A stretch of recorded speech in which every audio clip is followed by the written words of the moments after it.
సకల దేవతా స్వరూపుడు శ్రీ షిరిడి సాయినాథ్ మహారాజ్ గారి పాదార విందాలకు శిరస్సు వంచి నమస్కరించుకుంటూ బాబా తన మామూలు పద్ధతిలో ఒక కథ చెప్పడం ప్రారంభించాడు. నా చేతులు, పొత్తి కడుపు, నడుము చాలా రోజుల నుంచి నొప్పి పుడుతూ ఉన్నాయి. నేను అనేక ఔషధాలు పుచ్చుకున్నాను, కానీ నొప్పులు తగ్గలేదు. మందులు ఫలమీయకపోవడచే విసుగు చెంది తిని, కానీ నొప్పులన్నీ ఇచ్చట వెంటనే నిష్క్రమించి ఆశ్చర్యపడుచుంటిని అని చెప్పి అంటాడు. పేరు చెప్పనప్పటికీ ఆ వృత్తాత్మతయు సపత్నేకర్ భార్యదే. ఆమె నొప్పులు బాబా చెప్పిన ప్రకారము త్వరలో తగ్గిపోవటచే ఆమె చాలా ఆనందిస్తుంది. సపత్నేకర్ ముందుగా పోయి దర్శనం చేసుకుంటాడు. మరలా బాబా బయటకు పొమ్మంటారు. ఒకసారి అతడు మిక్కిలి పశ్చాత్తాపడి ఎక్కువ శ్రద్ధతో ఉంటాడు. ఇది బాబాను తాను పూర్వము నిందించి ఎగతాళి చేసిన దాని ప్రతిఫలం అని చెప్పి అతను గుర్తుకు తెచ్చుకుంటాడు. దాని విరుగుడు కొరకు చాలా ప్రయత్నిస్తూ ఉంటాడు. బాబా ఒంటరిగా కలుసుకొని వారిని క్షమాపణ కోరవాలని చెప్పి అనుకుంటూ దానికోసం ప్రయత్నిస్తూ ఉంటాడు.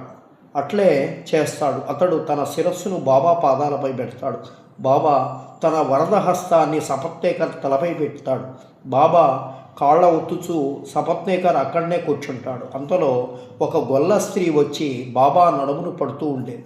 బాబా యొక్క కోమటి గురించి కథ చెప్పడం ప్రారంభించాడు. వారి జీవితంలోని కష్టాలన్నీ వర్ణిస్తాడు. అందులో వాని ఒకే కొడుకు మరణించిన సంగతి కూడా చెప్తాడు. బాబా చెప్పినటువంటి కథంతా తనదే అని సపత్నేకర్ మనసులో మిక్కిలి ఆశ్చర్యపడతాడు. బాబాకు తన విషయములన్నీ తెలిసిటే విస్మయం పొందుతాడు. బాబా సర్వజ్ఞుడని గ్రహిస్తాడు. అతడందరి హృదయములందు గ్రహించే ఉండేటువంటి గొప్ప కారుణ్యమూర్తి సద్గురుగా భావిస్తాడు. ఈ ఆలోచనలు మనస్సున మొదలుచుండగా బాబా ఆ గల్లస్త్రీకి చెప్పుచున్నట్లే నటించి సపత్నేకర్ వైపు చూసి ఇలా అంటాడు. వీడు తన కొడుకును నేను చంపితినని నన్ను నిందించుతున్నాడు.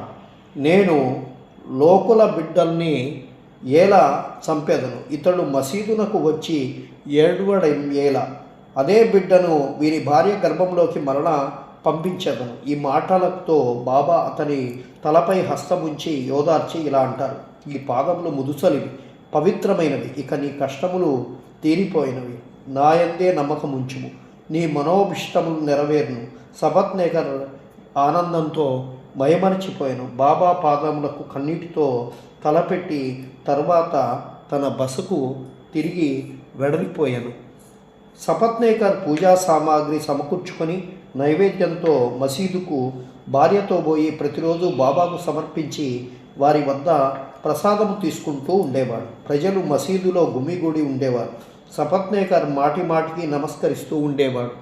ప్రేమ వినయాలతో ఒక్కసారి నమస్కరించిన చాలునని బాబా చెప్తారు. ఆనాడు రాత్రి సపత్నేకర్ని బాబా చావడి ఉత్సవం చూస్తాడు. అందులో బాబా పాండురంగని వలె ప్రకాశించడం చూసి చాలా అమితానందాన్ని పొందుతాడు. ఆ మరుసటి దినం ఇంటికి పోయినప్పుడు బాబాకు మొదట ₹1 దక్షిణ ఇచ్చి తిరిగి అడిగినచో ₹2 లేదనక ఇవ్వవచ్చునని సపత్నేకర్ అనుకుంటాడు. మసీదుకు పోయి ₹1 దక్షిణ ఇవ్వగా బాబా ₹1 కూడా అడుగుతాడు. బాబా వారిని ఆశీర్వదించి ఇలా అంటారు. టెంకాయను తీసుకొనుము, నీ భార్య చీర కొంగులో పెట్టుము, హాయిగా పొమ్ము, మనస్సునందెట్టి ఆందోళన ఉంచుము.